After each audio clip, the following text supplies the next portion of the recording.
Balochistan liberation army ने अपनी नई एयर यूनिट का नाम रखा है काजी एयरो हाइव रेंजर्स, यानी कि QAHR। और ये यूनिट ड्रोन उड़ाने, हवाई निगरानी करने और नई तकनीक के इस्तेमाल पर फोकस करेगी। BLA का यह भी दावा है कि हाल ही में ग्वादर में हुए ऑपरेशन हेरॉफ 2.0 में पहली बार ड्रोन का इस्तेमाल किया गया था और इस ऑपरेशन के दौरान मिलिट्री ठिकानों, पोर्ट सुविधाओं और कम्युनिकेशन सिस्टम को भी निशाना बनाया गया। जो नई यूनिट है उसकी घोषणा के साथ BLA ने करीब 2 मिनट का वीडियो और कुछ फोटोज भी बाकायदा जारी किए और इस वीडियो में 2 हथियारबंद लोग पहाड़ी इलाके में ड्रोन की टेस्टिंग करते हुए नजर आते हैं और उसके बाद में ग्वादर के ऊपर ड्रोन उड़ाते हुए भी देखे जाते हैं, जिसे संगठन ऑपरेशन हेरॉफ 2.0 से एक तरह से जोड़कर बता रहा है। अब ये जो बनाई गई नई एयर यूनिट है वो BLA ने अपने नए यूनिट का नाम काजी एयरो हाइव रेंजर्स रखा है। काजी एयरो हाइव रेंजर्स यानी कि QAHR। ये यूनिट ड्रोन उड़ाने, हवाई निगरानी करने में सक्षम है। जैसा आपको हमने बताया, विशेषज्ञ कहते हैं कि अगर ये दावे सही हैं तो ये इलाके में उग्रवादी रणनीति में बदलाव का संकेत हो सकता है। अब तक ऐसे समूह पारंपरिक गुरिल्ला हमलों के लिए जाने जाते थे, लेकिन ड्रोन तकनीक के इस्तेमाल से हमले का तरीका बदल सकता है, जो कि खतरनाक और घातक साबित हो सकता है। आपको बता दें कि ड्रोन के जरिए हमले करना सुरक्षा एजेंसीज के लिए नई मुश्किलें खड़ी कर सकता है, और खासकर के उन इलाकों में जहां पर पहले की तरह तकनीक का इस्तेमाल कम देखा गया। फिलहाल देखा जाए तो पाकिस्तानी अधिकारियों की ओर से इस पूरे मामले पर कोई विस्तृत आधिकारिक प्रतिक्रिया नहीं दी गई है। हाँ, लेकिन ये जरूर कहा जा रहा है कि जो तस्वीरें सामने आई हैं उसके बाद में उनके होश जरूर उड़ गए हैं। ऐसे में पाकिस्तान के सामने जो सबसे बड़ी चुनौती है वो BLA के हवाई मिशन पर लगाम लगाने की है, लेकिन BLA की तैयारियों को देखकर ऐसा नजर आ रहा है कि हालात पाकिस्तान के हाथ से निकलते नजर आते हैं। ड्रोन हमले पाकिस्तानी सुरक्षा एजेंसीज के लिए नई चुनौतियां खड़ी कर सकते हैं, खासकर उन इलाकों में जहां पर टेक्नोलॉजी का इस्तेमाल पहले के मुकाबले कम हुआ। इस पूरे मामले में लगातार अब अलग अलग तस्वीरें देखने को मिल रही है। पाकिस्तान के लिए क्या चुनौतियां हैं वो जरा समझिए। BLA ने दरअसल पाकिस्तान की टेंशन और बढ़ा दी है। पारंपरिक गुरिल्ला से मुनीर को जवाब दिया जाएगा। BLA अब ड्रोन टेक्नोलॉजी का भी इस्तेमाल करेगा। इसीलिए अब बड़े सवाल खड़े हो रहे हैं, क्या बलूचिस्तान पाकिस्तान के हाथ से निकल रहा है? अब BLA की नई ड्रोन यूनिट से आखिर क्या खतरा आने वाले वक्त में बढ़ेगा? क्या ग्वादर अब सुरक्षित नहीं रहा? ये वो तमाम सवाल हैं जो लोगों के जहन में हैं। करेंगे चर्चा, खास मेहमानों का पैनल मेरे साथ में कनेक्ट हो रहा है। आइए जल्दी से आपको मिलवा देती हूँ। मेरे साथ defence expert retired brigadier Vinod Datta connect हो रहे हैं। रिटायर्ड कर्नल दिनेश नैन मेरे साथ में कनेक्ट हो रहे हैं। फॉरेन एक्सपर्ट के तौर पर अरविंद सिंह तेजावत मेरे साथ में कनेक्ट हो रहे हैं। पाकिस्तान से POK activist doctor Amjad Ayub Mirza मेरे साथ में कनेक्ट हो रहे हैं और पाकिस्तानी जर्नलिस्ट नदीम ज़ईम भी मेरे साथ में कनेक्ट हो रहे हैं। आप सभी का इस पूरी चर्चा में बहुत स्वागत है। इस पूरी चर्चा की शुरुआत मैं चाहूंगी एक बार जल्दी से पाकिस्तान से ही कर लेती हूँ, समझ लेती हूँ कि आखिर क्या स्थितियां हैं अभी। नदीम ज़ईम जी, अभी कुछ समय पहले हमने देखा था पाकिस्तान को के जो प्रधानमंत्री हैं उनको लेकर बाकायदा ये नोटिस जारी करते हुए कहा था बलूचिस्तान में कि वो अगर आए यहाँ पर तो बाकायदा वीजा के साथ में आए। वो तो अपने आप को अलग बता देते हैं। अब कल ही खबर आई थी कि बलूचिस्तान ने अपना स्वतंत्र संविधान घोषित कर दिया है। अब ऊपर से ये कहा जाए अब हथियारों के माध्यम से नई टेक्नोलॉजीज के साथ में मजबूत हो रहे हैं। बड़ी चुनौती पाकिस्तान के लिए मान रहे हैं क्या ये? नदीम ज़ईम जी, मुझे लगता है नदीम ज़ईम अभी शायद डिस्कनेक्ट हो गए हैं। उनको दोबारा हम कनेक्ट करते हैं, चीज़ों को जानने की कोशिश करेंगे और समझने की कोशिश करेंगे कि किस तरह की बड़ी चुनौतियां यहाँ पर नजर आती है। ब्रिगेडियर विनोद दत्ता, आप जरा समझाइएगा, अगर यहाँ पर एक बड़ी तस्वीर है तो कहा यह जा रहा है कि अब तो जैसे हमास को ये लोग ट्रीट कर रहे थे, बाकी जगहों पर बड़े हथियारों के साथ में वो सुसज्जित नजर आ रहे थे, तो क्या अब BLA की भी कंडीशन यही है? बड़े हथियारों के साथ में, एडवांस टेक्नोलॉजीज के साथ में अगर वो यहाँ पर मजबूत हैं तो पाकिस्तान की चिंता बढ़ेगी? हाँ, बिल्कुल बिल्कुल। देखिए, इस बात का मतलब सपोर्ट उनके जो डिफेंस मिनिस्टर हैं ख्वाजा साहब ने भी ये किया है। और जब वो सेनेट में ये भाषण दे रहे थे तब उन्होंने पूछा कि क्या BLA के पास इतने मॉडर्न वेपन जो सिस्टम है वो कहाँ से आ रहे हैं, क्या उसके पास इस तरह की टेक्नोलॉजी है और सबसे बड़ी चीज जो है कि देखिए बीएलए आज पाकिस्तान आर्मी जो एक बैटल हार्डन्ड आर्मी है उसके ऊपर हावी हो रही है। जिस तरह के अटैक किए जाते हैं, देखिए जाफर एक्सप्रेस का वाकया आपको याद होगा, और उसके बाद जो खुजदार में एक्सप्लोजन वगैरह हुआ था, क्वेटा में उन्होंने जिस तरह के ऑपरेशंस प्लान किए हैं, तो ये बताता है कि साहब किस तरह से वो अपने आप को टेक्नोलॉजी के बैकड्रॉप में ढाल रहे हैं और अपने ऑपरेशंस को, वो जब 8 जो उनकी व्हीकल्स थी उनको एक्सप्लोड किया था बीएलए ने, जिसके काफी वीडियोस वायरल हुए थे पूरे विश्व में, तो ये बताता है कि देखिए इक्विपमेंट का सपोर्ट हो और जुनून और जज्बा हो जाबाज लड़ाकों में, तो कोई भी ताकत उसको रोक नहीं सकती। और जिस तरह की जातियां पाकिस्तान ने बलूचिस्तान पे की हैं, आप देखिए जब से इसका इंसेप्शन हुआ है तब से ही 1949 में जबरदस्ती जब अंग्रेज गए थे तो वो ये आश्वासन देके गए थे कि साहब इसको एक अलग स्टेट ट्रीट किया जाएगा, और इसको मतलब जालसाजी से इसके ऊपर कब्जा कर लिया गया।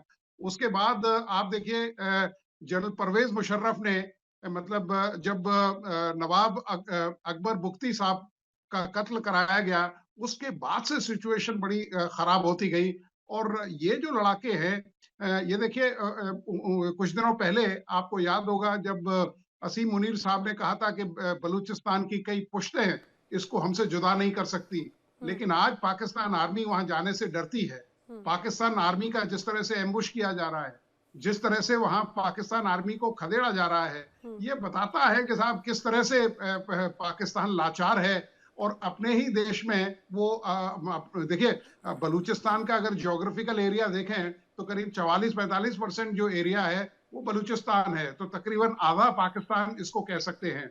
और अगर आधा पाकिस्तान आपको आपसे जुदा हो जाएगा तो आपको मतलब जिस तरह की सिचुएशन फेस करनी पड़ेगी उसका अंदाजा पाकिस्तान को है, क्योंकि ईस्ट पाकिस्तान वो ऑलरेडी खो चुके हैं। और कल ही देखिए इंतखाबात हुए हैं बांग्लादेश में, तो लोग नहीं चाहते वहां जमात को, या जो स्टूडेंट लीडर्स थे किस तरह से लोगों ने नकारा है, तो वो सबूत है कि लोग अमन चाहते हैं, लोग डेवलपमेंट चाहते हैं, लोग शांति चाहते हैं। इसमें कोई शक नहीं सर। देखिए वहां के लोग शांति चाहते हैं और यही वजह है कि अब बलूचिस्तान के जो नेता हैं वो कहते हैं कि शांति तो सिर्फ एक ही तरीके से मिलेगी, वो आज़ादी से मिलेगी। नदीम ज़ईम जी, आपसे मैं इसी पर प्रतिक्रिया लेना चाह रही हूँ।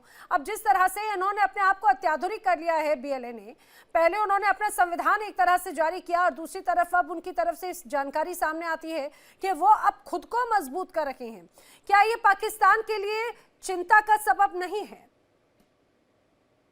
देखिए कैसे चिंता का सबब हो सकता है, आप जरा गौर कीजिए। पाकिस्तान ने बीएलए का नाम रखा हुआ है फितनातुल हिंदुस्तान, यानी इंडियन फंडेड वो तंजीम, दहशतगर्द तंजीम जो पाकिस्तान में बच्चों को नहीं छोड़ती है, खवातीन को नहीं छोड़ती है, जो आम सिविलियंस को टारगेट करती है, और उसका नाम उन्होंने फितनातुल हिंदुस्तान भी इसीलिए रखा है कि हिंदुस्तान की सपोर्ट है।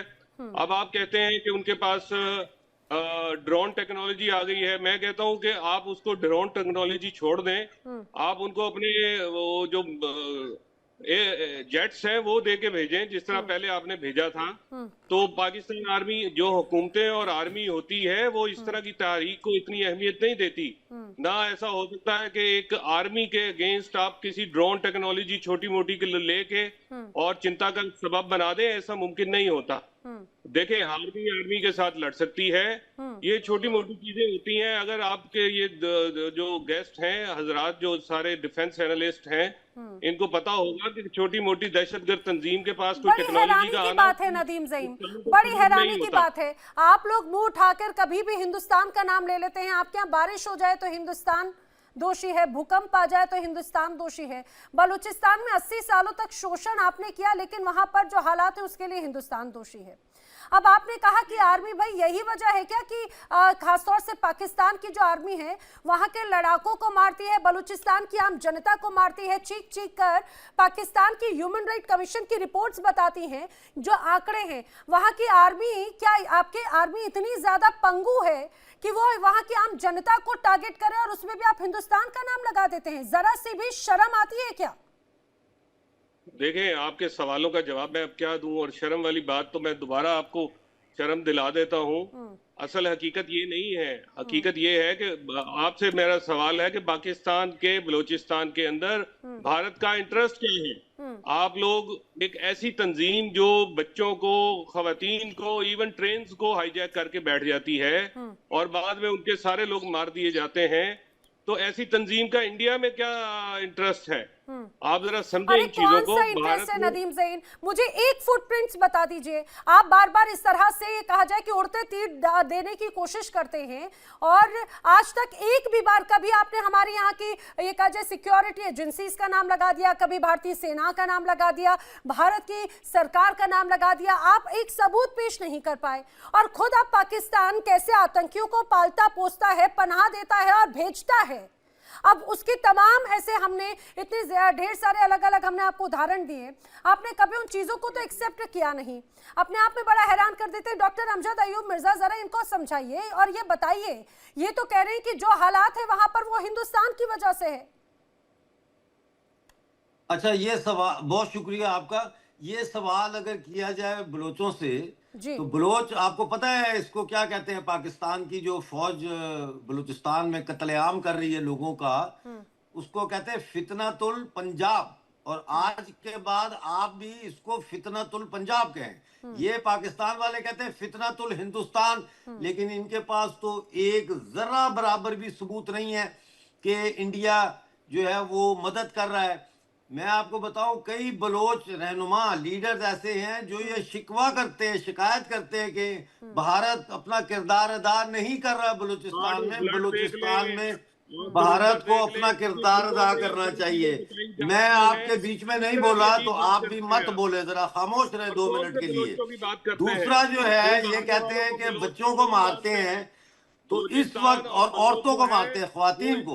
तो इस वक्त जो है बड़ी तादाद में बलूचिस्तान में औरतें जो है वो 7 औरतें, कम से कम 7 women are already in the custody of Pakistan military in torture cells. कई लापता हैं लड़कियां, 15-15 साल, 13-13 साल की लड़कियों को पाकिस्तान की आर्मी और एजेंसियों ने अगवा किया है। डॉक्टर मारंग बलोच को इन्होंने human right activist pro Pakistani को जेल में डाला हुआ है। मतलब है, ये बातें जितनी मर्जी कर ले, असल मुद्दा जो है आज का वो ड्रोन टेक्नोलॉजी है। और ड्रोन टेक्नोलॉजी हासिल हो चुकी है बलूचिस्तान की बीएलए को। और ये सिर्फ बीएलए नहीं है, इसको कहते हैं बलूचिस्तान की नेशनल आर्मी। ये इसको लोग कहते हैं हमारी कौमी फौज है ये। और मैं आपको ये भी बता दूं, ये एक तो ये बोलने नहीं दे रहे, बीच में बार बार इंटरप्ट कर रहे हैं, इंतहाई बदतमीजी है ये। बहरहाल, दूसरा मैं आपको ये बताऊं कि इस वक्त ये जो ड्रोन टेक्नोलॉजी है, नदीम ज़ईम, आपको हिंदुस्तानी तो आपको दुश्मन नजर आते हैं, बलूचिस्तानी तो आपके अपने हैं ना। अब जरा उनकी बात सुन लीजिए। आपने तो एक तरफा बात रखनी है, कम से कम जो आप ही के मुल्क के लोग हैं, अमजद अयूब मिर्जा, वो एक्टिविस्ट हैं, जरा उनकी बात सुन लीजिए। अब सूरत ये है कि मैं आपको ये आज बता रहा हूं कि नेक्स्ट अटैक जो होगा ड्रोन से, वो कोर कमांडर के हेडक्वार्टर पे होगा, और फेडरेशन का जो नुमाइंदा है गवर्नर हाउस पे होगा। अब ये बहुत एक्सटेंडेड आर्म है स्ट्रगल का, यानी कि बाजू बहुत लंबा हो गया है कोई चीज के लिए।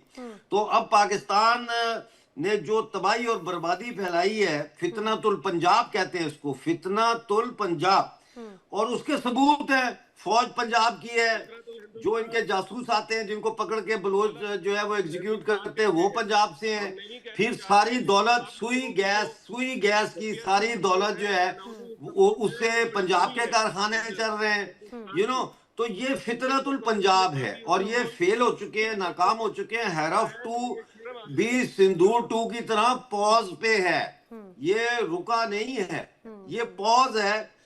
अभी उन्होंने जो प्रैक्टिस की, ये ड्रेस रिहर्सल हो रही है फाइनल असॉल्ट के लिए। ये ड्रेस रिहर्सल है। और पाकिस्तान के नक्शे से मैं ये दुआ आपसे अपील करूंगा कि भारत को चाहिए कि पाकिस्तान के नक्शे से बलूचिस्तान को निकाल दे। कम से कम आप लोग ये तो कर सकते हो ना। बाकी दिखा दो हम तो पाकिस्तान। नहीं, बल्कि खुद इनके जो ये कहा जाए कि सो कॉल जो इनके ये छत्र छाया में रहते हैं, जिन्हें ये अब्बू जान कहते हैं, डोनाल्ड ट्रंप या अमेरिका, उन्होंने तक ने एक तरह से नकार दिया पाकिस्तान को लेकर। खासतौर से भारत का जो नक्शा पेश किया था उसमें तो पीओके बलूचिस्तान तक का इसमें हिस्सा एक तरह से बता दिया गया था। देखिए इंडिया डेली 24/7 अब आपकी स्मार्ट टीवी पर। इंडिया डेली मौजूद है सभी डिजिटल प्लेटफॉर्म पर लाइव और लगातार। इंडिया डेली 24/7 हर दिन राष्ट्र को समर्पित।